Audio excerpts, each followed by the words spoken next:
Bismillahirrahmanirrahim. Alhamdulillah wassalatu wassalamu ala Rasulillah wa ala alihi wa sahbihi wa mawalah. Alhamdulillah, syukur kita kepada Allah Subhanahu wa taala kita dapat bertemu dalam siri yang ke-6 pada malam ni yang kita akan bicarakan dua topik sekaligus, iaitu pemikiran Islam liberal dan juga pemikiran pluralism. Istilah Islam liberal ini kita biasa dengar dan selalu diungkapkan. Malahan mungkin orang dah malas nak dengar dah apa Islam liberal, kerana kerap kali dan banyak kali dibincangkan tentang topik ini. Apapun, mari kita lihat perbincangan tentang bagaimanakah cara untuk kita memahami topik Islam liberal ini. Pertamanya, bila kita bincang Islam liberal, mari kita tengok dari sudut asal-usul bagaimanakah cara approach tauhid dalam memahami Islam liberal ini. Yang pertamanya, konsep tauhid merupakan satu konsep yang membawa erti authority. Tauhid membawa erti authority yang memberi erti bahawa terdapat pihak yang tinggi yang perlu ditaati dan dipatuhi. Tauhid ni, di samping kita mengesahkan Allah Subhanahu Wa Taala dan meyakini Allah Taala sebagai Tuhan yang layak disembah, ialah kita meletakkannya di tempat yang tinggi yang dipatuhi. Dan itulah kalau bahasa lain dipanggil dengan authority. Kita ikut kerajaan, kita ikut patuh pada polis, kita patuh pada undang-undang. Kerana pihak kerajaan ada authority, pihak polis ada authority, pihak yang memegang undang-undang ada authority. Authority terhadap kita manusia, maka kita patuh. Ayah yang ketua keluarga kepada kita, ibu yang melahirkan kita, kita taat, kita patuh disebabkan dia adalah pihak yang lebih tinggi daripada kita. Oleh kerana kita taat dan patuh, maka kita itu semua mengikat segala perkataan dan perbuatan kita. Dan itulah erti yang dimaksudkan dengan authority. Jadi ketaatan dan kepatuhan itulah yang menjadi intipati kepada tauhid. Saya rasa saya dah jelaskan dalam siri yang pertama, siri yang kedua dulu, bagaimana dalam tauhid ini bukan sekadar kita mengakui Allah Ta'ala sebagai Tuhan. Kerana kalau kita mengaku Allah Ta'ala sebagai Tuhan, tetapi kalau tidak dipatuhi, maka tiadalah ertinya. Kalau kita mengaku ayah, tetapi kita tak ikut cakap ayah, apa ertinya kita mengaku dia sebagai ayah? Kalau kita mengaku mak kita tu sebagai ibu kita, mak kita yang melahirkan kita, kita akui. Tapi kalau dia cakap, dia suruh dia apa tak nak buat, tak ada ertinya kita mengaku itu mak kita. Kerana di sebalik pengakuan sebagai mak, sebagai ayah, sebagai pihak yang lebih tinggi, maka perlu diikuti dengan ketaatan, dengan rasa kasih sayang, dan inilah yang terdapat dalam elemen authority. Rasa suka, rasa sayang, rasa taat, rasa patuh, cinta, tundukkan, dan kita ingin besarkan dia, ta'zim. Ini semua yang ada dalam perkataan authority. Pihak yang berkuasa, pihak yang lebih tinggi kedudukannya daripada kita. Jangan tersalah pula dengan priority. Priority ni keutamaan. Authority ni kuasa. Ada setengah-setengah tu dia tersilap. Bukan dia tak tahu, dia tersilap di antara authority dan priority. Okay. Dia mesti ada elemen-elemen ini. Kita suka taat kepada Allah Ta'ala, kita cinta, kita taat, kita patuh. Sama ada dengan ayah kita, dengan ibu kita, semua ada elemen ini. Kalau mungkin dengan pihak polis, mungkin kita tak adalah kita cinta dia dah. Tapi mungkin kita taat, kita hormat. Kan? Bukan ayah kita, bukanlah sebab kita takut dia, tapi kita hormat dia. Kita suka dia, kita sayang dia. Ini semua elemen dalam autoriti. Bagaimana menterjemahkan, itu mungkin dalam ilmu tasawuf lah yang cuba menterjemahkan perkara ini dalam kehidupan kita. Bagaimana autoriti Allah Ta'ala terhadap kita manusia? Mari kita tengok dia punya gambar-gambar ini. Nanti ada orang tanya pula, siapa yang ambil gambar ni Ustaz? Siapa yang duduk di luar angkasa tu? Wallahualam lah. Saya tak dapat nak jawab lah kan. Siapa pula yang ambil gambar bumi duduk, mesti nak ambil gambar ni mesti duduk kat luar kan. Entahlah kan. Nanti kau boleh jawab lah macam mana. Siapa boleh jawab? Siapa yang duduk kat luar bumi? Satellite. Yalah. Okey lah. Okey.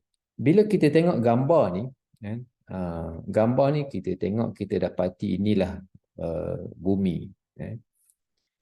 Kemudian bila dibandingkan bumi dengan planet yang lain, maka kita dapati bumi lebih besar lah.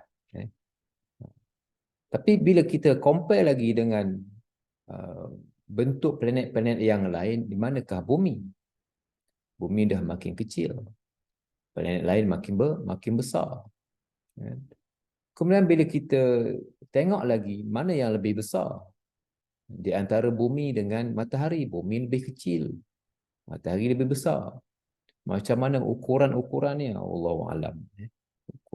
Siapa pula yang ambil gambar matahari ni? Pun satu jawapan yang kan kata di siapa Fatihah satellite katanya kan. Okey. Tengok lagi gambar yang paling besar daripada ni. Besar mana satellite nak ambil ni? Kita tengoklah macam mana kan. Di antara bumi, matahari dengan planet yang besar ni terus ni, matahari pun dah kecil. Bumi entahlah, kita yang kita duduk kat mana ni tak tahulah kebesar mana halusnya. Bila compare lagi, ada lagi yang paling besar. Planet mana, satelit mana yang ambil gambar ni? Fatihah, satelit apa yang ambil gambar ni? Wallahualam. Bumi pun dah tak nampak.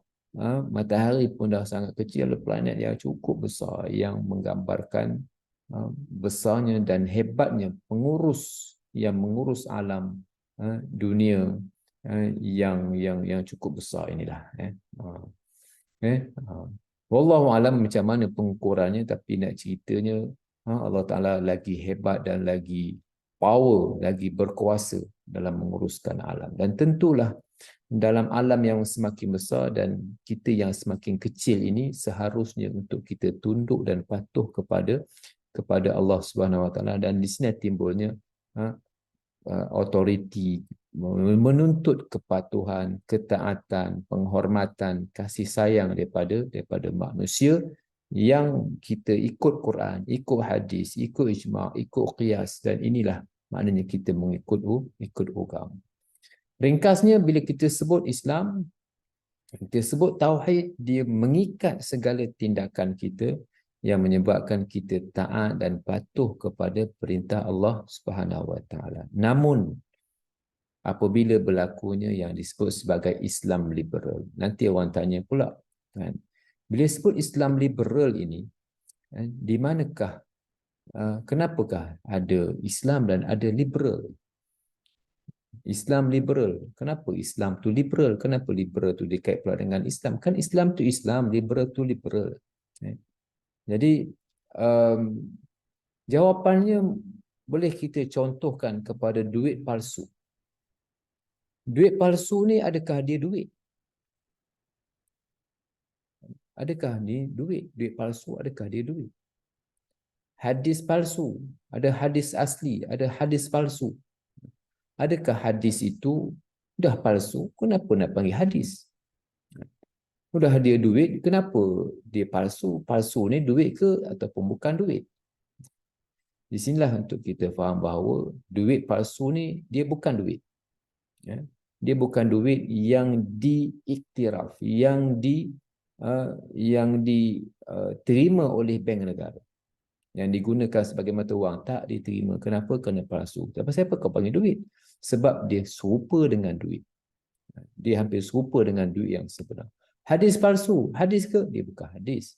Tapi dia hampir sama, serupa dengan hadis, maka dinamakan dengan hadis palsu. Dia bukan hadis. Sama juga duit. Dia bukan duit. Kerana dia palsu. Islam liberal, dia bukanlah Islam. Tetapi kerana dia nampaklah berhujah macam orang Islam, nampak macam Islam, maka itu disebut sebagai Islam liberal. So dia bukan Islam. Jelas kan? Nanti pula pasal orang tanya pula Islam liberalis, kenapa nama dia liberal? Kenapa tak namanya liberal sahaja, kan?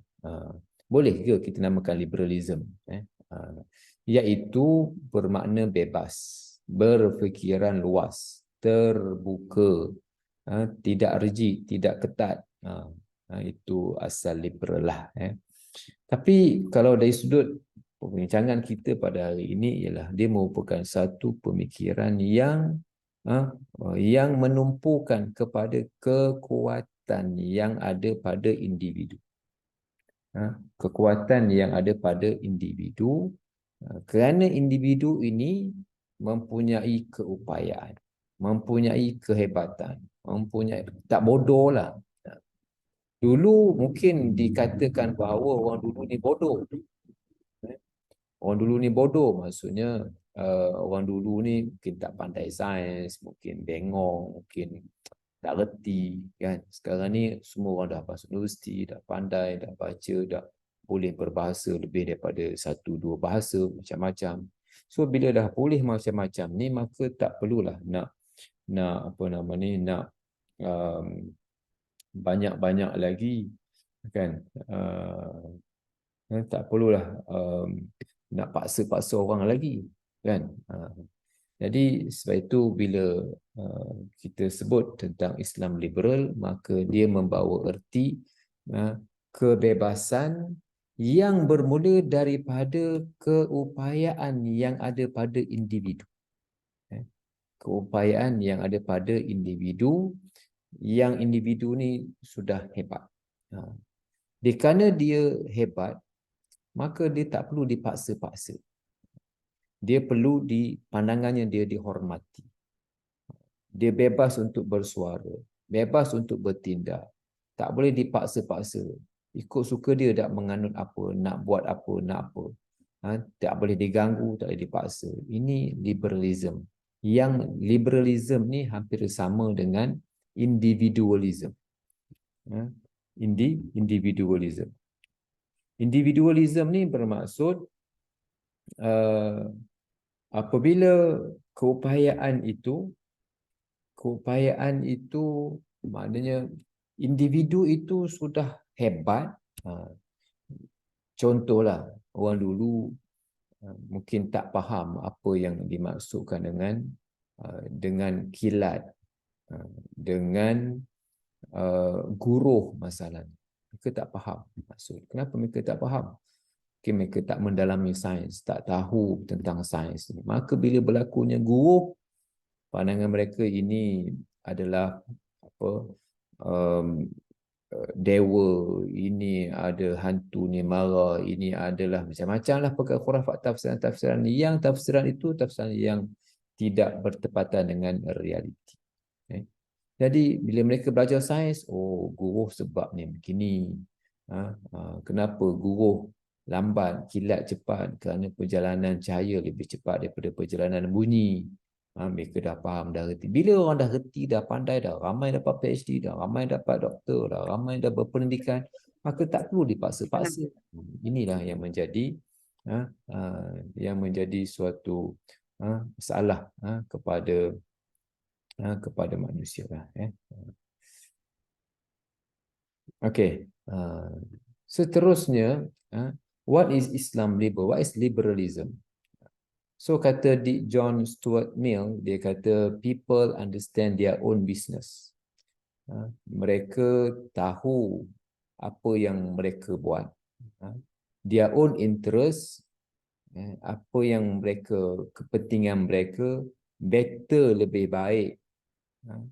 and care for them, dan lebih sesuai dengan mereka, untuk mereka, than government, berbanding dengan kerajaan ataupun orang lain. Maksudnya kan, tentang diri mereka, mereka lebih tahulah apa yang mereka nak buat. Tak payahlah orang lain nak ajar-ajar, tak apalah orang lain nak tunjuk-tunjuk, mereka tahulah. Itu maksud sebenarnya kepada liberalism. Maksudnya itu yang maksudkan dengan individualism. Individual ni maksudnya hak individu yang diagungkan. Kenapa dia tahu, dia kata. Realitinya, adakah manusia ni tahu tentang dosa pahala, tentang hari akhirat, tentang kebangkitan semula, tentang mati, tentang ni, kan? Oleh kerana kiblat mereka kepada sains, kepada logik, maka mereka tak berapa yakin dengan agama. Ini masalah kepada geng-geng Islam liberal. Mereka nak bebas daripada ikatan agama. Agama ni untuk orang yang tak reti je ikut agama ni. Orang dah pandai-pandai boleh fikir sendirilah, baik tak baik. Kan? Kita kata tak boleh. Bukan semua benda yang akal manusia boleh fikir. Ada yang boleh dan ada yang tidak. Existentialism. Existence ni ialah mempercayai tentang kewujudan. Mempercayai tentang kewujudan. Wallahu alam. Tapi kalau dalam konteks perbincangan ni, saya fokus kepada individual. Maksudnya mengagungkan hak individu yang tak boleh nak dipaksa, disuruh-suruh. Jadi kalau dalam agama ni mengajar kita erti lemah. Agama mengajar kita erti lemah, erti menyerah. Kanlah agama ni mengajar kita kerti redha, kan? Dengan segala ketentuan. Inilah agama. Dalam pemikiran-pemikiran yang individualism ni, dia akan mengajar dia hebat, dia power, dia tak boleh nak tunduk. Dia berbeza dengan laras agama. Agama mengajar kita tunduk, taat, patuh kepada agama, ikut. Bukanlah ikut semua tu membabi buta, tak, kan? Tapi adalah benda-benda yang kena ikut, dan ada benda yang kita boleh fikir, logik tak logik, rasional tak rasional, dan ada benda yang kita tak tahu, yang memang kita mesti ikut.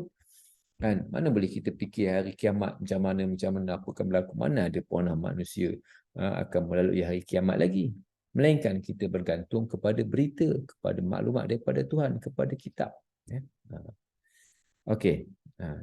Seterusnya, bila mereka berpegang dengan individualism, kan, maka mereka menolak otoriti agama. Sebarang otoriti, khususnya otoriti agama, mereka allergic dengan perkara ini. Sebab agama ni dianggap sebagai penghalang. Agama dianggap sebagai penghalang.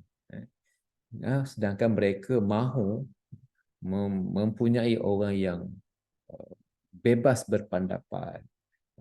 Mereka menuntut suara mereka dihormati. Ini yang ada dalam liberalism. Jadi akarnya, asasnya individual, lalu tak boleh nak dipaksa, allergic dengan mana-mana institusi yang memaksa.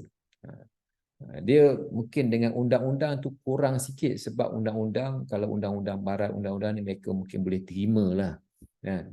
Sebab berasaskan kepada prinsip demokrasi lah, apa semua, mereka mungkin boleh terima. Tapi bila come to the agama, religion, taat patuh benda yang tak nampak, ini menjadi satu masalah kepada orang liberal. Benda yang tak nampak, tentang Tuhan, tentang malaikat, tentang benda ni halal, haram. Kenapa halal, haram? Kenapa Tuhan suruh? Siapa yang suruh? Benda tu tak nampak dibuktikan. Tapi dalam masa sama, perlu untuk mereka menjadi orang yang taat, yang ikut, yang patuh kepada perintah Allah Subhanahu Wa Taala. Okey, tuan-tuan, puan, ada siapa-siapa nak tanya pada setakat ni? Ada dua konsep relativity of truth dan absolute truth. Relativity ni maksudnya kebenaran itu boleh banyak. Absolute truth maksudnya kebenaran itu satu. Maksud absolute truth, 1 campur 2 jawab 3. Ini hanya satu je jawapan. 1 campur 2 jawab 3. Kalau relativity, kalau kebenaran itu banyak, Kalau orang kata sedap, makan nasi, makan tom yum, makan apa, orang kata sedap. Ada orang kata sedap, ada orang kata tak sedap, ada orang kata sedap sikit, ada orang kata sedap sangat. Itu terpulang kepada tafsiran manusia terhadap sedap berkenaan. Jadi apapun bila kita bercakap tentang soal um, apa nama ni, liberal ini, dia menolak segala bentuk authority, dan mereka mereka menganggap agama ni benda yang tidak boleh dipaksakan ke atas orang lain. Dia perlu menjadi hak individu. Mereka sangat menghormati hak individu. Kalau dilihat dalam konteks liberalism ini, dia menghormati hak individu. Kalau kau nak sembahyang, sembahyanglah, tak ada masalah. Kalau kau nak pakai tudung, pakailah tudung. Kalau nak apa nama ni, kalau nak puasa, puasa lah. Tak nak puasa, tak puasa lah, kan. Kalau nak puasa, tak apa, kami berikan puasa. Maknanya mereka menghormati hak-hak orang secara individu. Tetapi kalau nak paksa dia bertudung, no way masalahnya, kan. Tapi kalau dalam tim dia, orang dia nak sembahyang, bagi sembahyang, dia tak ada halang. Sebab kalau dia menghalang orang daripada sembahyang, maknanya dia menghalang kebebasan individu. Jadi, tapi kalau aku tak nak sembahyang, kau jangan marah, aku tak nak sembahyang. Macam tu. Jadi ini mereka allergic dengan paksa, kerana agama ni menurut mereka ni tak boleh nak paksa-paksa. Kan? Kita agama ni mula-mula dengan kena paksa lah dulu. Kan? Sembahyang, kita budak-budak aja sembahyang dengan masuk paksaan juga dulu. Marah, kita suruh, kita rotan sikit, kita bagi hadiah sikit, macam-macam cara, tapi mereka allergic dengan paksa. Kenapa? Mereka kata agama ni atas kerelaan, bukan paksaan. Jadi kami tak rela, apa paksa kami. Benda tu tak betul lah. Tak betul, kerana agama ni kan, dia memanglah satu kewajipan, tetapi ada bab-bab yang tertentu yang boleh dan perlu untuk kita suruh, kita kerah, kan, dan sampai mungkin tak paksa dalam bukan semua keadaan lah tertentu. Dan mereka menolak autoriti agama. Autoriti agama mereka cukup allergic supaya pandangan mereka tidak dianggap sebagai salah. Pandangan mereka tidak dianggap sebagai salah, so mereka tolak agama ni. Kerana ia pandangan ni sebagai satu ijtihad. Mereka naikkan ataupun mengagungkan ijtihad, konon-konon ijtihad lah, dan bebas mentafsirkan mengikut akal sendiri. Ini liberalism. Lagi, hukum agama hanyalah tafsiran manusia sahaja. Agama adalah dogma, ni kita bincang dulu dalam kuliah yang kedua. Agama adalah dogma dan dakwaan yang tidak berasas dan tidak berpijak bunyi. Agama ni semua adalah khayalan, benda-benda yang tak ada betul ke datang daripada Tuhan. Sebab itu kita orang Islam datang kitab bertulis dan tak ada manusia yang boleh mencipta seperti mana Al-Quran. Dan mereka, kalau orang liberal ni, mereka tafsir sendirilah Quran. Ini yang masalahnya, dan mereka berhujah, mereka mengatakan bahawa mereka terima alasan yang berasaskan kepada logik. Okey. Ada beberapa perkara yang boleh kita bincangkan kat sini, kan. Apakah ada perbezaan antara dosa? Siapa nak bagi pandangan ni? Perbezaan antara dosa private sphere dengan antara private dengan dosa umum, public sphere. Sebelum tu kita bezakan antara dua, public sphere dengan private sphere. Ada wilayah peribadi dengan wilayah umum.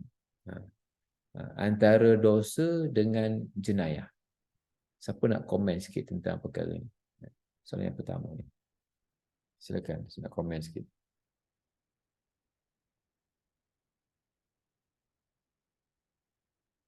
Antara dosa dengan jenayah. Adakah sama dosa dengan jenayah?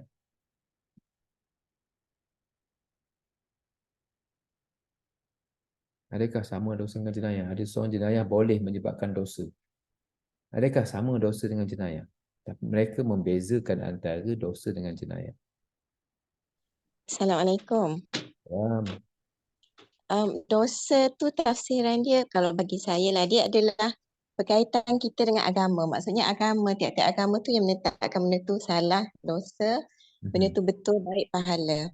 okey. Kalau Tapi kalau jenayah? macam kalau jenayah pula dia lebih kepada kita kata dia ada undang-undang yang manusia buat lah. Okey. Maksudnya dia ada satu dalam agama pun dia ada juga jenayah kan. Dia ada jenayah yang hudud tu kan hukum tu. Yang tu jenayah. Tapi kalau macam jenayah, kalau macam undang-undang dunia ni maksudnya dia ada akta-akta ataupun dia adalah benda-benda kesalahan jenayah. Maksudnya selalunya dia kesalahan yang membabitkan sama ada tidak menjalankan tanggungjawab sebagai rakyat ataupun melanggar peraturan ataupun hak umum lah. Itu yang saya faham. Okey. Okey, terima kasih. Ada lain antara dosa dengan jenayah?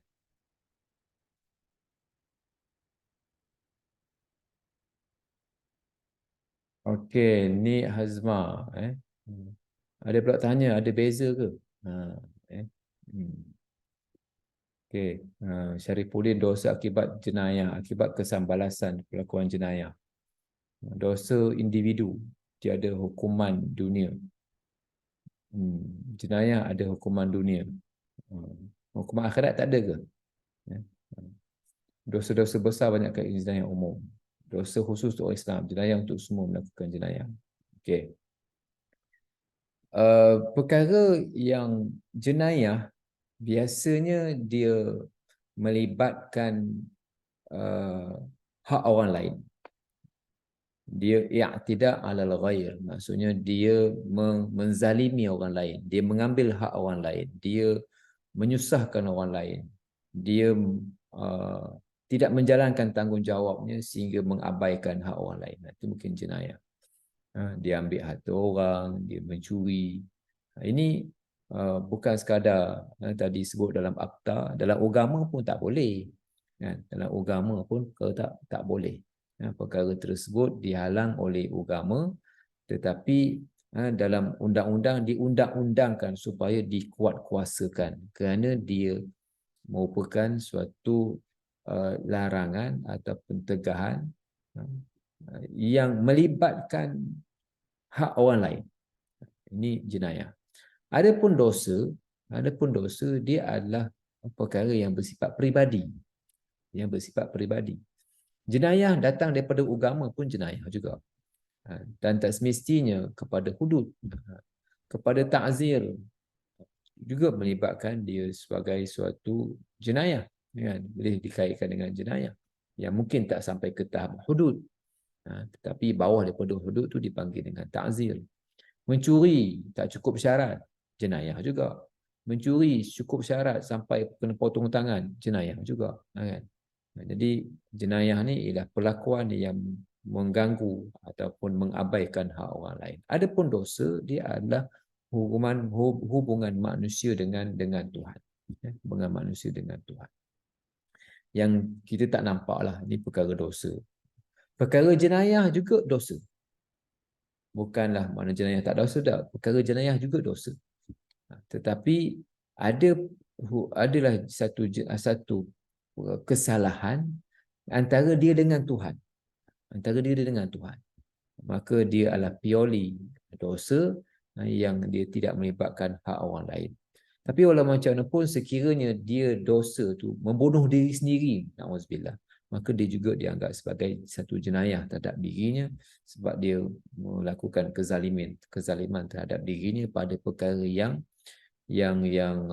zahir dan yang nampak. Tapi kalau dia dosa dia dengan Tuhan, kan, dia sembahyang riak misalnya, kan, itu perkara yang tak boleh, kan, dalam agama. Dan sebahagian daripada dosa ini boleh dikawal melalui undang-undang. Dikawal melalui undang-undang. Cuma ada isu di antara, contohnya Berpegang-pegang di antara lelaki dengan perempuan, adakah ini dosa ataupun jenayah? Pegang-pegang antara lelaki dan perempuan, dosa ke jenayah? Berzina, dosa ke jenayah? Berkhalwat, dosa ke jenayah? Saya suka sama suka, apa masalahnya Ustaz? Saya tak berdosa. Kenapa? Dia pun suka, saya pun suka. Adakah dia satu dosa, adakah dia satu jenayah? Ini satu bab yang perlu dibincangkanlah dengan lebih mendalam, kerana dia forum lain lah kita bincang tentang perkara ini. Cuma saya nak sebutkan bahawa dosa ini adalah hubungan dia dengan Tuhan, dan juga hubungan sesama makhluk pun ada dosa. Cuma apabila dia melibatkan orang lain, maka yang tidak alal ghair, dia mengambil hak orang lain, maka sampai tahap dipanggil dengan jinayah.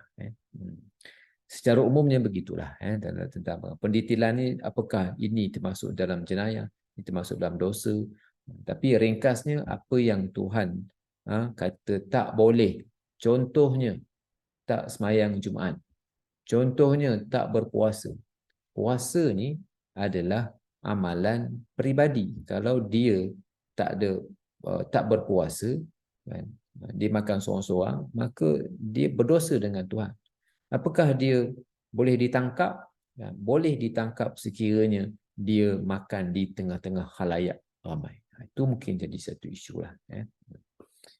Okey, itu antara dosa dan jenayah. Ini perlu pendetilan yang lebih detail lah, kan, supaya definisi setiap itu lebih jelas.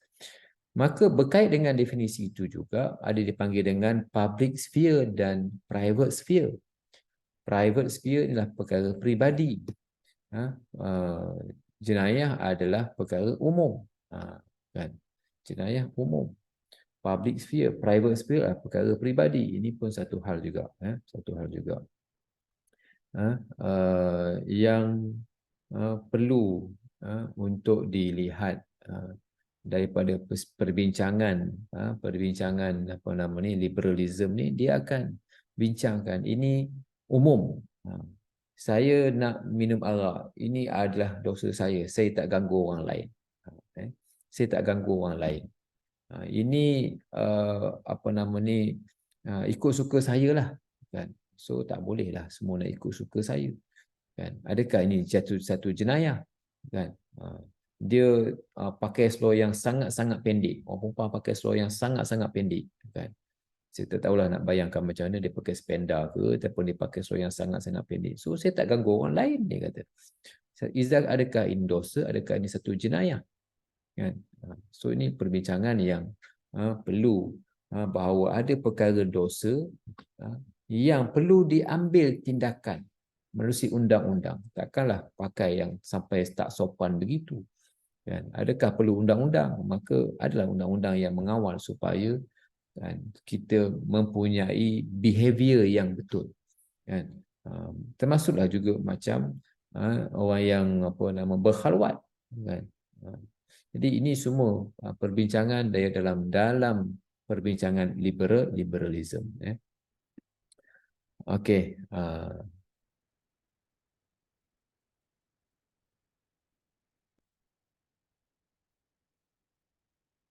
Antara juga lah, wajarkah ketetapan agama diangkat sebagai undang-undang? Ini perbincangan tadilah. Contohnya, dia tak puasa, berdua-duaan, berkhalwat, wajar diangkat sebagai undang-undang. Ini satu perkara lah. Kemudian yang kedua, yang mungkin persoalan daripada liberalism ini juga, mereka kononnya tak selesa dengan undang-undang Islam, hukum Islam. Kerana hukum Islam ni banyaklah yang menyusahkan. Allergic bila disebut hukum, kan, kita ingin melaksanakan hukum Islam, terus dalam kepala dia hudud. Terus dalam kepala dia hudud. Ini pun masalah juga. Kerana bila sebut hukum Islam, bukanlah bila sebut hukum Islam tu hudud semuanya, kan? Bukan semuanya hudud. Hukum Islam ni adalah perkara wajib, haram, sunat, makruh, harus. Semayang tu hukum Islam. Wajib orang Islam melaksanakan semayang. Wajib orang Islam bila berjual beli dengan cara yang betul. Ni hukum Islam lah tu.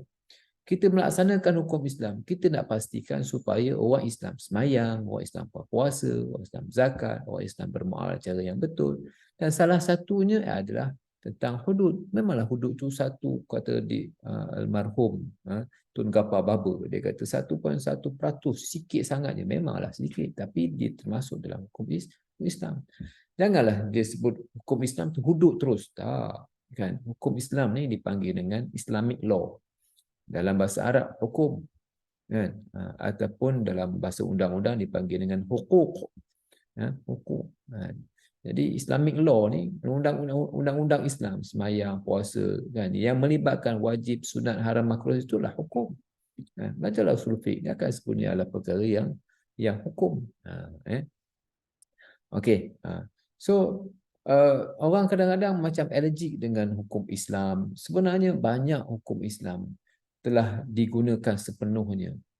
Malahan diterima baik oleh orang bukan Islam pun. Isu halal. Halal ni hukum. Orang kafir pun terima halal. Mereka pun tahu kalau sembelih dan tak sembelih. Kan? Mereka tahu pasal halal. Perbankan Islam. Mereka tahu perbankan Islam. Ini daripada hukum Islam. Mereka terima, mereka terima. Apa masalahnya? Yang hukum hudud ni sikit saja. Sebenarnya bukan isu hudud itu sebenarnya. Yang mereka dan kumpulan-kumpulan liberal ni menolak kerana mereka menolak sebarang undang-undang daripada agama. That's the point. Menolak undang-undang dan ketetapan daripada agama. Itu sebenarnya. Bukan sebab hudud sangat, bukan sebab masalah hudud. Sebab kalau masalah hudud, orang cerita hudud ni begini-begini. No, bukan masalah hudud. Tapi masalah kumpulan liberal ni menolak apa-apa yang berteraskan kepada agama, kerana kononnya bila sebut agama patuh taat, kena tutup mulut, tak boleh nak bangkang-bangkang. Itu fahaman mereka. Sedangkan dalam bab hukum hudud, dalam bab apa ni, ada benda yang kita memang tak boleh nak bangkang lah. Semayang kenapa 4 rakaat, kenapa 2, kenapa 3, tu mana boleh. Itu dalam agama ada sebahagian kita kena terima. Ada sebahagian kita boleh bincang di pelaksanaan, itu benda boleh buat. Tapi oleh kerana mental block, hukum Islam, hudud. Tengok. Jadi ini masalah yang ada dalam pemikiran setengah orang. Okey. Jadi sejak manakah dibenarkan berfikir kritis dalam rasional Islam? Boleh berfikir, fikirlah. Nak buat apa, buatlah.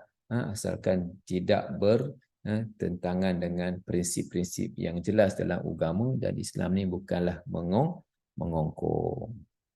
Okey. Itu yang bahagian yang pertama lah. Daripada ni, ada siapa-siapa nak komen atau nak tanya daripada topik Islam liberal ni.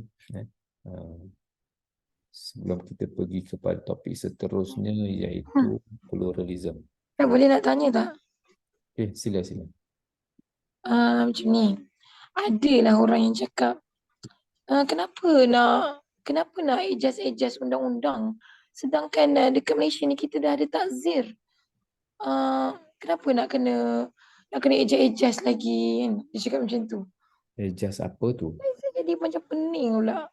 Nak adjust apa? Saya tak faham. Adjust apa? Contoh macam, okey, contoh tuntutan untuk RUU, untuk lebih apa cakap, ketatkan lagi undang-undang Islam. Okey, dia kata kenapa nak kena tuntut macam kena menuntut RUU tu. Sedangkan dia kata okey. macam itulah. Okay. Saya pun tak kerti macam mana Ustaz? Okey.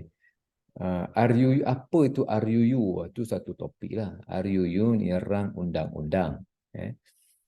Kemudian kenapa perlu di-adjust? Bukan sekadar dalam undang-undang Islam perlu di-adjust, dalam undang-undang, akta parlimen, akta enactment pun semua ini, itu yang masuk dalam parlimen tu yang di-adjust segala undang-undang yang ada. Kan? Mungkin dia tu tak faham tu. Itu tak faham. Jadi kita kata bukan undang-undang Islam pun, dalam akta biasa pun semua berlakunya perubahan. Dipinda undang-undang ni, dipinda. Itu bukan dalam soal RUU tu rang undang-undang. Jangan faham RUU tu undang-undang Islam. RUU itu rang undang-undang. Rang undang-undang ni ialah satu rang undang-undang yang belum diaktakan lagi, yang masih dalam proses untuk dibentangkan dan dibincangkan oleh ahli parlimen, tu dipanggil rang undang-undang.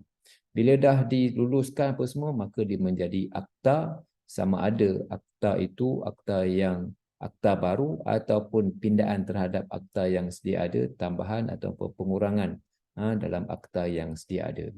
Itu kena faham dulu. Mungkin dia tu tak faham lah nak adjust apa tu, dia pun tak faham apa benda yang dia nak adjust. Okay. Yang disebut sebagai apa nama ni, kenapa takzir yang ada, kan? Mungkin dia tu tak faham sebenarnya.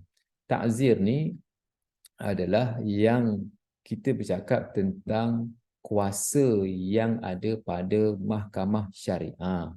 Kuasa yang ada pada mahkamah syariah kita kat Malaysia ni, kuasa dia sangat terhad. Kan? Berapa kali saya sebut sangat tu, kan? Kenapa sangat terhad? Dia boleh jatuhkan hukuman RM3,000 sahaja, paling maksimum. Kemudian 6 kali sebat, paling maksimum.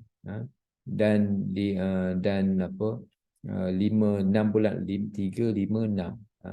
5 bulan penjara, itulah dia punya maksimumnya. Maksimum.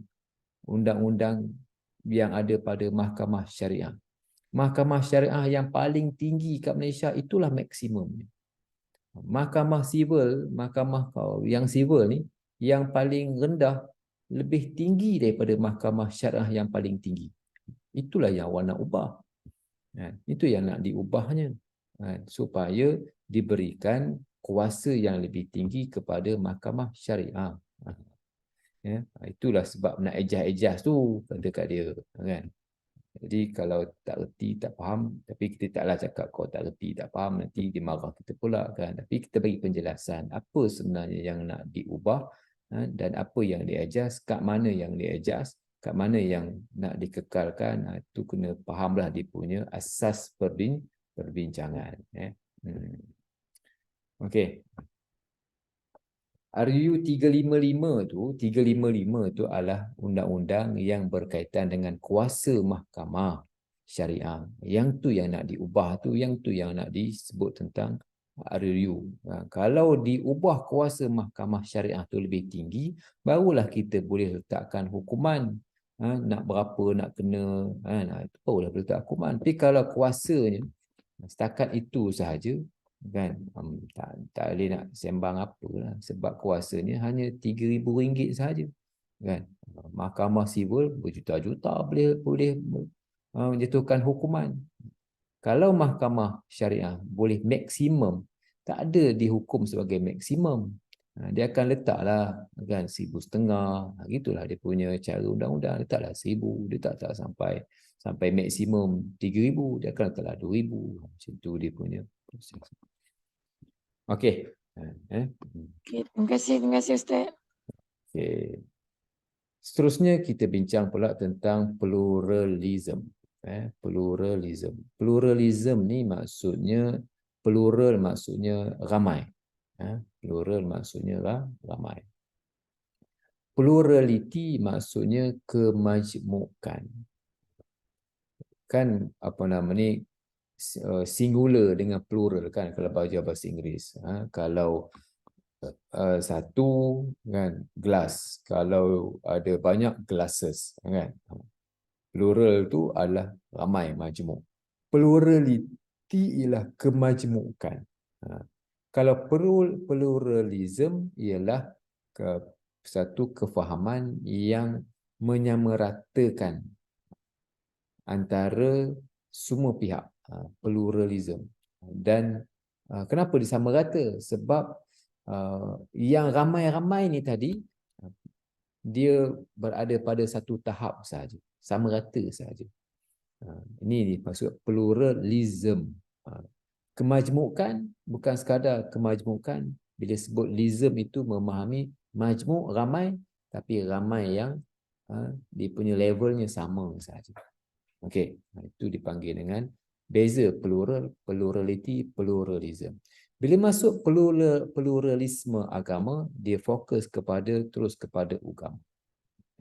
Lalu maka dia katakan bahawa semua agama berada pada tahap yang sama sahaja. Tak ada yang lebih. Sebab bila ramai pada satu tahap sahaja. Itu yang dimaksudkan dengan pluralism. Okey. Bila kita sebut pluralisme agama dengan plurality, kan, yang masalahnya kalau pluralism agama, sebab dia menyamaratakan semua agama. Kalau plurality agama, memang agama ni pelbagai. Islam, Kristian, Hindu, Buddha, semua kan, dia pelbagai. Jadi kepelbagaian itu memanglah Tuhan dah jadikan syu'uban wa qabaila lita'arafu, supaya saling kenal mengenal antara satu sama lain. Yang masalahnya apabila dianggap ataupun meyakini semua itu sama, itu problem dia. Tapi kalau menganggap ada lebih dan ada, kalau menganggap kepelbagaian, itu tak ada masalah. Tapi kalau kepelbagaian itu dan semua sama, itu masalah. Jelas ya kat situ. Okey. Kerana kepelbagaian ni adalah sunnatullah. Kepelbagaian ialah sunnatullah. Tak ada mana-mana, kalau pluralisme agama, tak ada mana-mana agama yang lebih benar dan lebih tinggi dari agama yang lain. Tak ada yang lebih tinggi, semua sama. Tuhan yang sama tetapi jalan yang berbeza. Ini pluralisme agama lah. Pluralisme agama banyak dan banyak tu sama rata. Okay. Tak ada pihak yang mengatasi dalam pluralisme agama, tak ada pihak yang lebih. Kenapa tak ada pihak yang lebih? Kerana semua agama ni tak ada suatu mekanisme yang boleh menentukan yang betul dan yang salah. Ini kefahaman mereka. Tak ada satu mekanisme untuk menentukan mana yang lebih dan mana yang kurang, mana yang betul, mana yang salah. Tak ada satu mekanisme. Kita kata ada, nanti kita bincang selepas ni. So ada 3 konsep penting yang mendasari pluralisme agama. Yang pertama, kebebasan. Yang kedua, kesamarataan. Yang ketiga, toleransi. Ada 3 prinsip penting yang terdapat dalam pluralisme agama. Yang pertama, kebebasan. Apa maksud kebebasan? Memberi, menerima pandangan. Kebebasan dalam memberi dan ataupun menerima pandangan tanpa ada satu mekanisme yang menentukan benar ataupun salah.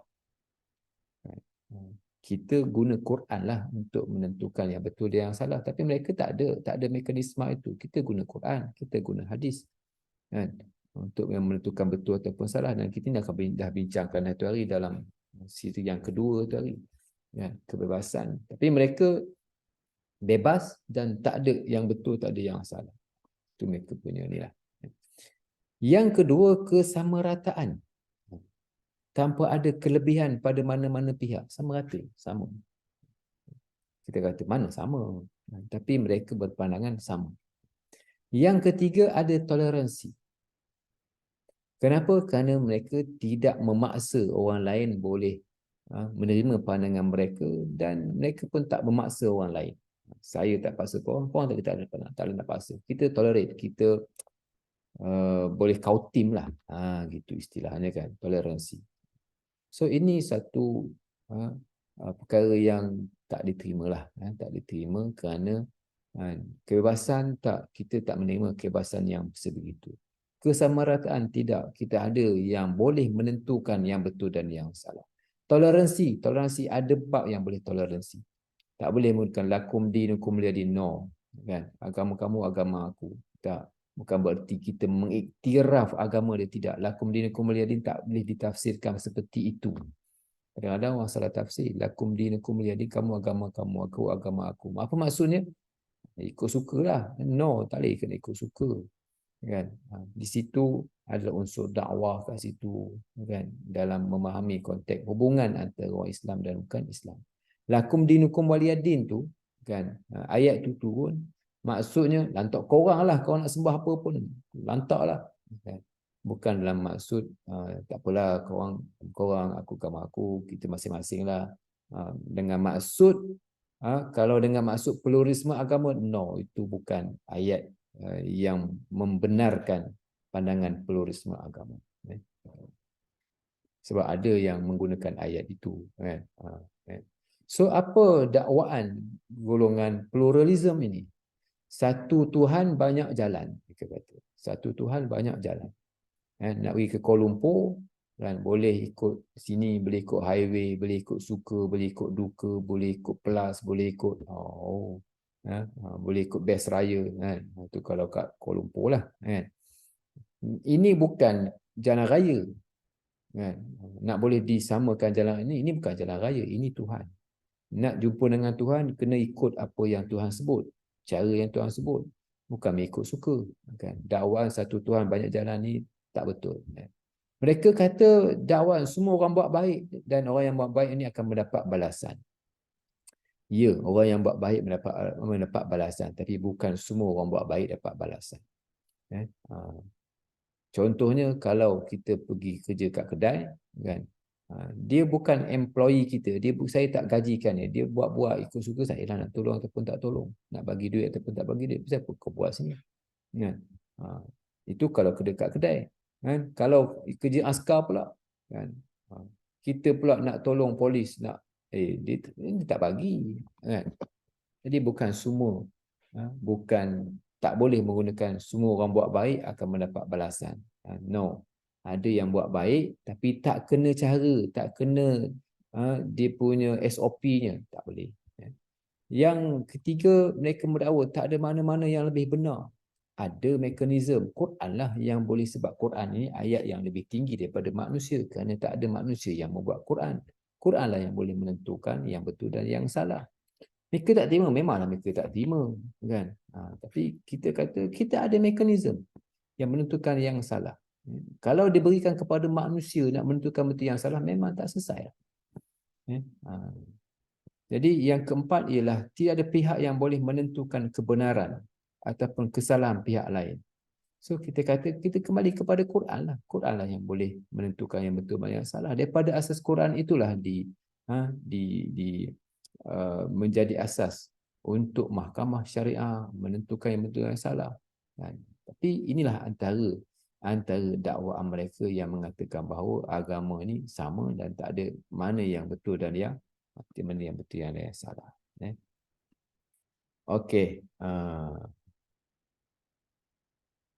Ada siapa nak tanya tentang ni?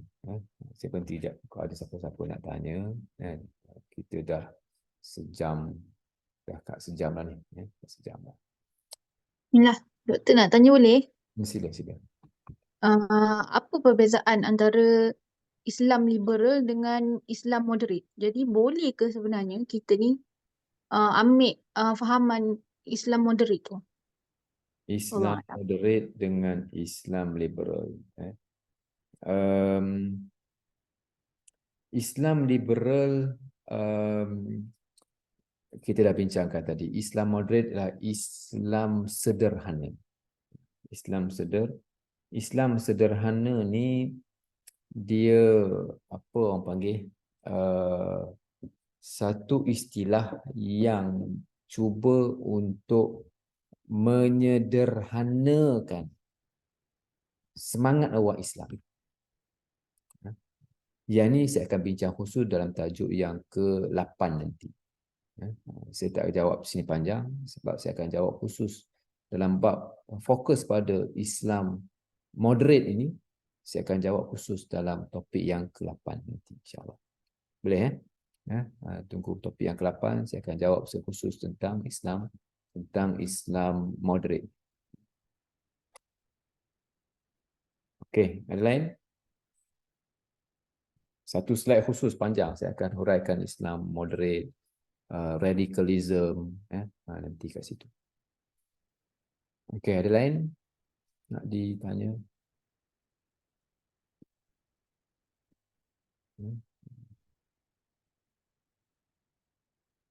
Okey. Seterusnya, pluralisme agama dan toleransi. Mereka, golongan-golongan ini menerima pluralisme atas alasan bahawa pluralisme agama ini sebagai jalan keluar di atas kepelbagaian agama dan mengelak daripada manusia bergaduh antara sesama sendiri. Bila pelbagai agama ni ada yang suka dan ada yang tak suka, yang menyebabkan bergaduh. Lalu mereka kata yang banyak berlakunya perbalahan dalam kalangan manusia hingga membawa kepada peperangan disebabkan oleh manusianya berbeza agama. Bila manusia berbeza agama, maka tendensi ke arah untuk bergaduh, untuk berperang antara satu sama lain tu tendensi yang kuat. Mungkin berpecah, mungkin bergaduh, mungkin berperang antara satu sama lain. Ni puncanya agama lah ni. Kan? Lalu mengelakkan manusia daripada bergaduh, daripada berfahaman ataupun daripada berkhilaf antara satu sama lain sampai berperang, maka kita tak payahlah untuk nak menyalahkan antara satu sama lain. Kita tak payahlah nak salah satu sama lain, semua betul belakalah. Jadi sebab apa? Sebab manusia ni kalau kita kata dia salah, dia marah. Jadi kalau kau nak sembah apa, sembahlah. Gitu fahaman pluralism ini. Nak membawa kepada keharmonian. Yang ini pun betul, yang ini pun betul. So gaduh-gaduh lah, baik-baik je lah. Kan? Jadi pluralism ini dijadikan sebagai suatu jalan keluar di atas perbezaan agama. Jadi mengelakkan daripada manusia bergaduh, kita harmonikan mereka dengan menganggap semua ni sama dan betul berlaku. Kan? Adakah begitu cara penyelesaian? Adakah begitu cara penyelesaian? Maksudnya kan, kalau apa nama ni, agama ni apa kita kata ya, semua betul berlaku, maka orang tak bergaduh. Kita kata, kita jawab begini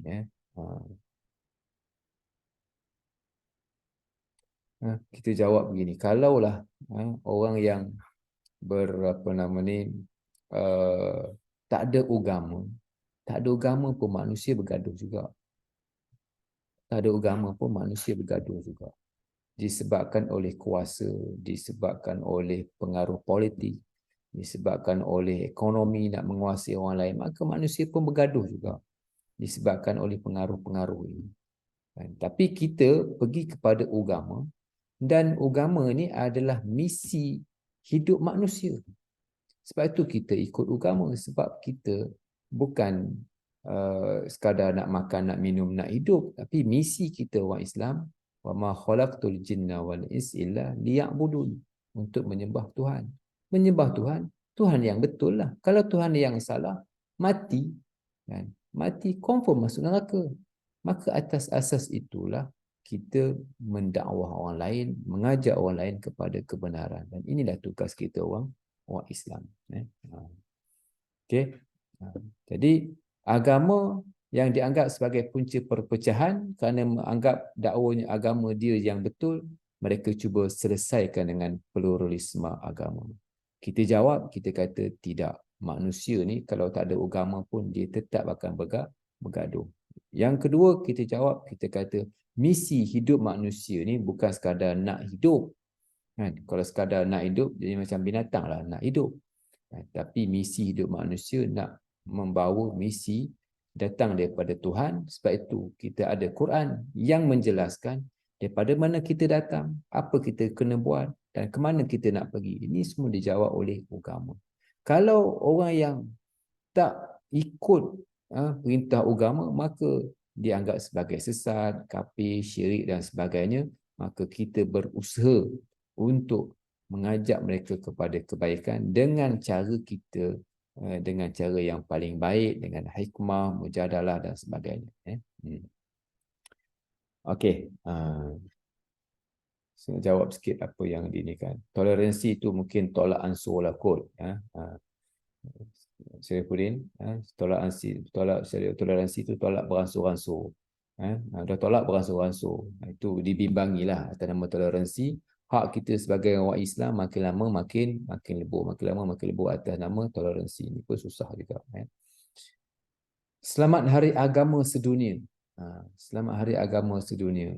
Kalau tanya pada saya, kalau tak perlu ucap pun tak apalah.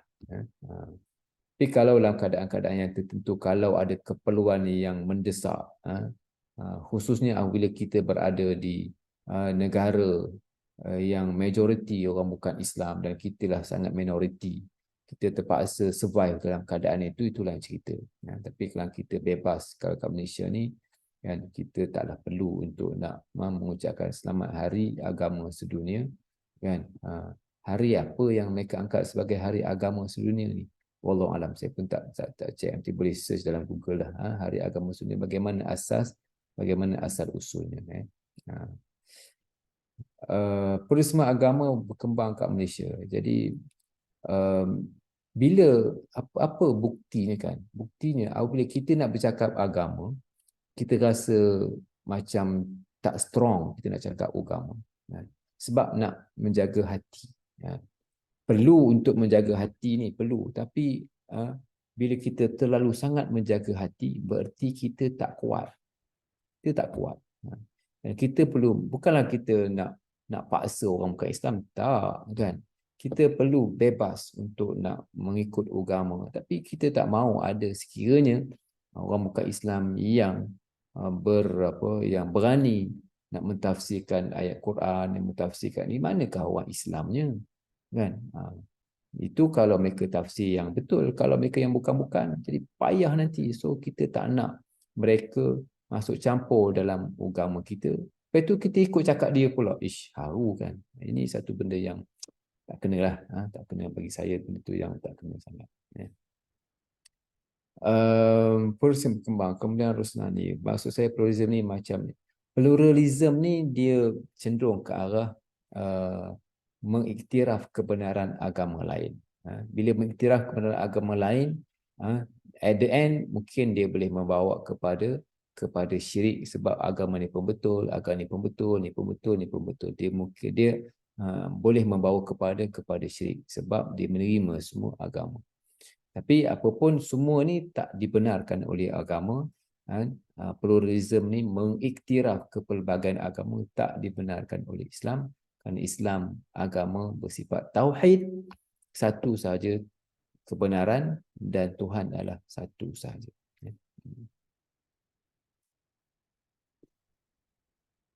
Okey.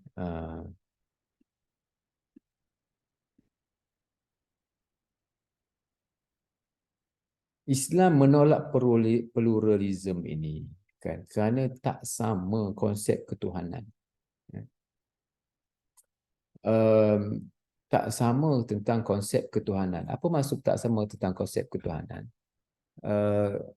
Sama antara agama. Macam mana nak sama? Konsep ketuhanan kita tak sama. Ni Tuhan satu, ni Tuhan tiga, ini Tuhan banyak. Nak sama macam mana? Memang tak sama. Islam menolak pluralism kerana agama tidak sama. Islam menolak pluralism kerana konsep kebaikan antara agama ni tidak sama. Walaupun ada benda yang sama, tetapi ada benda yang tak sama. Benda yang baik diberikan pahala oleh Tuhan.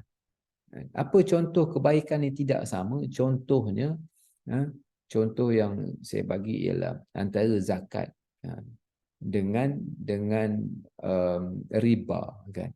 Zakat dengan riba. Zakat ni baguslah, tapi dia mengurangkan duit. Kalau riba, dia daripada perspektif agama haram, tapi daripada perspektif logik baguslah, baiklah dia sebab dia boleh bawa untung kan. Jadi tak sama konsep kebenaran ini, konsep kebaikan ni tak sama antara agama tak agama. Nak tentu baik tak baik, agamalah yang menentukan. Ma'ruf, ini mungkar. Kebenaran tak sama antara agama. Jadi semua konsep antara agama ni tidak sama. So macam mana nak kata agama ni sama? Kan? Kalau tak semayang, berdosa. Kan? Jadi kebaikan dalam agama mesti semayang. Kalau tak semayang, berdosa. Agama lain pula. Jadi tak sama perkara-perkara yang fundamental ini. So macam mana kalau orang nak mendakwa agama ni sama? Kalimah Allah Ta'ala. Kalimah Allah Ta'ala. Isu kalimah Allah Ta'ala ni dilihat daripada pelbagai sudut. Satu sudut yang pertama daripada sudut nak menjaga orang Islam daripada terkeliru. Perlu ada kawalan supaya tidaklah boleh mudah-mudah orang bukan Islam contohnya buat gereja ditulis rumah Allah. Tak boleh mudah-mudah dan perlu dikawal begitu. Perlu dikawal begitu supaya kalau rumah gereja semua dia tulis rumah Allah Ta'ala, jenuh kan. Okey, perlu dikawal. Yang kedua, daripada sudut dakwah, memang kita nak supaya mereka boleh menyebut Allah Ta'ala kan. Tapi ya, semasa yang sama tidaklah boleh dengan mudahnya mereka menyebut itu, tetapi berakhir dengan kekeliruan. Tak mahu juga begitu. Dia tidaklah ketat sampai tak boleh langsung orang bukan Islam guna apa semua, sehingga menyempitkan dakwah pun tak boleh juga. Longgar sangat sampai mereka boleh sebut rumah Allah berkristian pun tak boleh juga. Di sini terletaknya kita kata undang-undang itu apa yang dikawal, supaya kawalan itu tidaklah menyebabkan langsung menutup sepenuhnya pintu dakwah, ataupun kalau tak dikawal langsung mengakibatkan kesan buruk kepada orang Islam. Maka perlulah keseimbangan dalam perkara ini.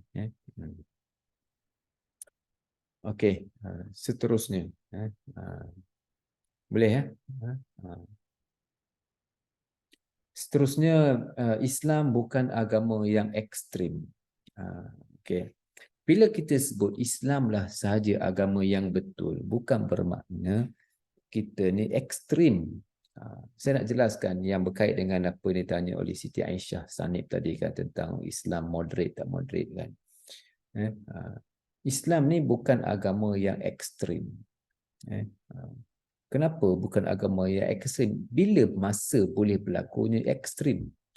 Dia berlaku apabila kalau paksa orang untuk terima pandangan ataupun untuk terima agama kita secara paksaan, secara kekerasan. Kalau kau tak ikut, kena kau. Ini tak boleh. Ini paksa untuk terima pandangan. Ini tak boleh. Ataupun boleh jadi ekstrim kalau dia terus berpegang dengan benda yang salah. Dia kata ini telefon ni. Ini bukan telefon. Ini nasi. Dia kata nasi. Ini telefon. Dia mati-mati kata ini nasi. Telefon ni. Dia benda yang salah dia memegang ataupun mempertahankan benda salah. Ini ekstrim. Ini taksub. Ini benda yang taksub. Ataupun dia berkeras dalam benda-benda yang salah, benda-benda nak paksa orang, ni tak boleh. Ini antara elemen-elemen dalam ekstrim. Islam dia tak ekstrim apabila dia kata Islam saja agama yang betul. Dia bukan ekstrim. Sebab apa? Sebab bila Islam mengatakan bahawa mendakwa agama yang betul, sebab berasaskan kepada hujah, bukti, dalil, bukan emosi ataupun khayalan.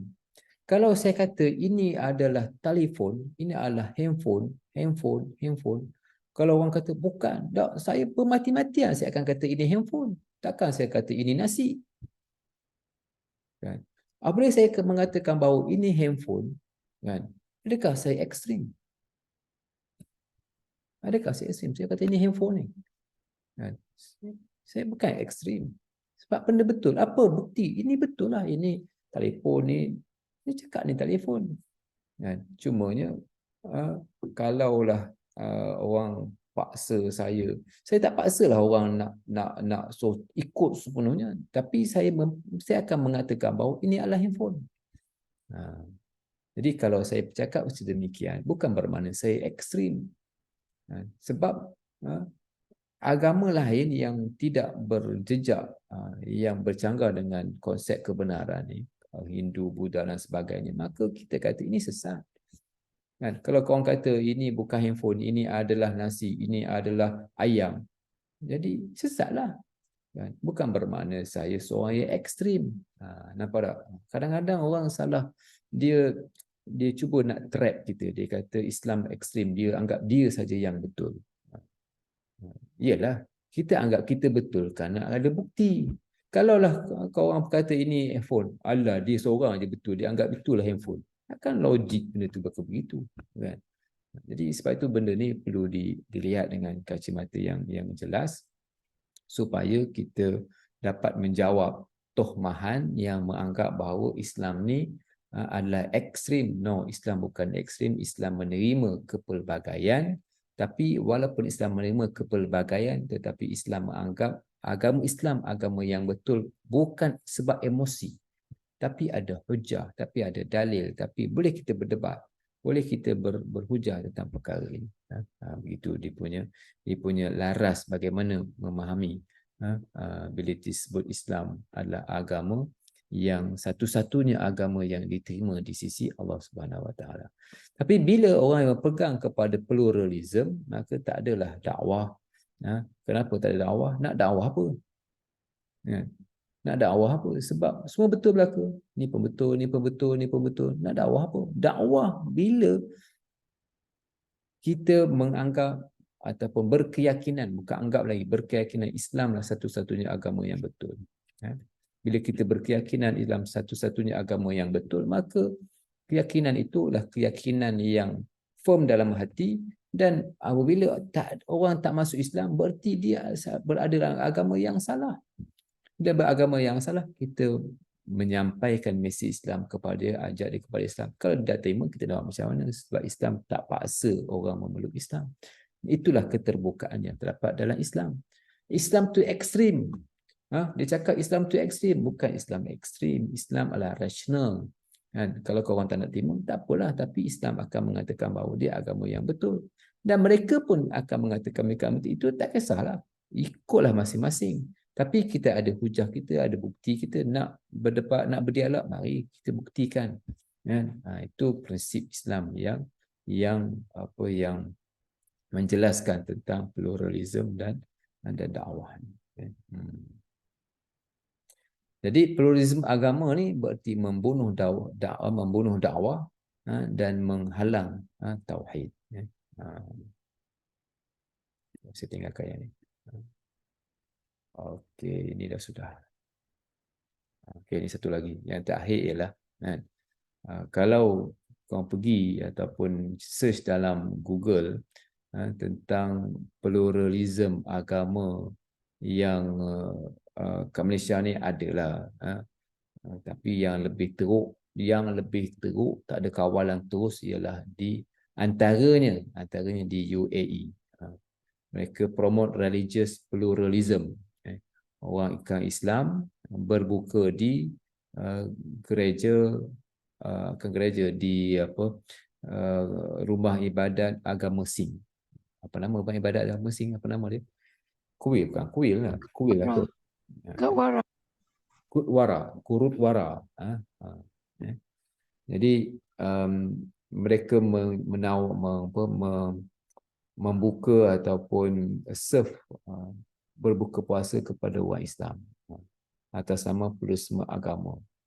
Teruklah, maknanya pada tahun 2019 sebelum COVID tu mereka ada buat satu 2018 kot, 2019 gitulah mereka buat 2019 kat sini. Dia panggil dengan Amut Tasamuh, Year of Tolerance. Year of Tolerance. So pluralisme agama yang ini kehendak mereka lah. Mereka suka kepada pluralism ini sebab akhirnya pluralism ni dia akan melemahkan dakwah. So timbullah Islam sederhana bertujuan nak melemahkan orang Islam, mengurangkan pegangan orang Islam terhadap agama, lalu akhirnya tak ada dakwah, tak ada agama yang betul, kan? Ini satu cabaran lah kepada orang Islam. Okey, saya rasa itu je kot yang saya nak kongsikan. Dialog antara agama ni tak apalah, kan? Okey, ada apa-apa yang nak dinikan? Sebelum tu, mari kita tengok. Kalau ada apa-apa nanti boleh prepare soalan. Mari kita tengok balik kita punya rangka yang saya dah bentang dalam kuliah yang pertama dahulu. Daripada material, sekular, liberal. Saya skip lah, saya tak cerita lah rational humanism, human right kita cerita. Kepada pluralisme agama dan akhirnya membawa kepada demokrasi. Ini semua aliran pemikiran yang terdapat dalam barat. Okey, ada apa-apa nak tanya, silakan.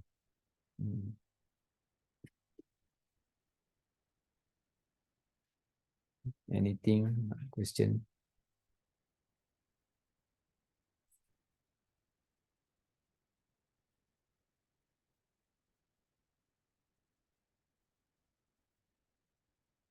Okey, kalau tak ada, boleh kita menjawab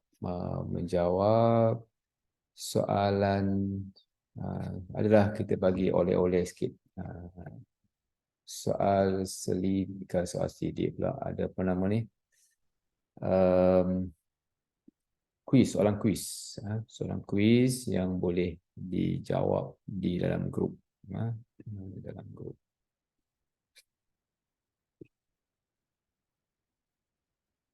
Okey, nanti boleh jawab dalam apa nama dalam grup. Saya dah bagi link. Dan insyaAllah kita ni ada berapa soalan, 15 soalan kot saya rasa. Soalan. Okey, ada apa-apa nak tanya? Penting.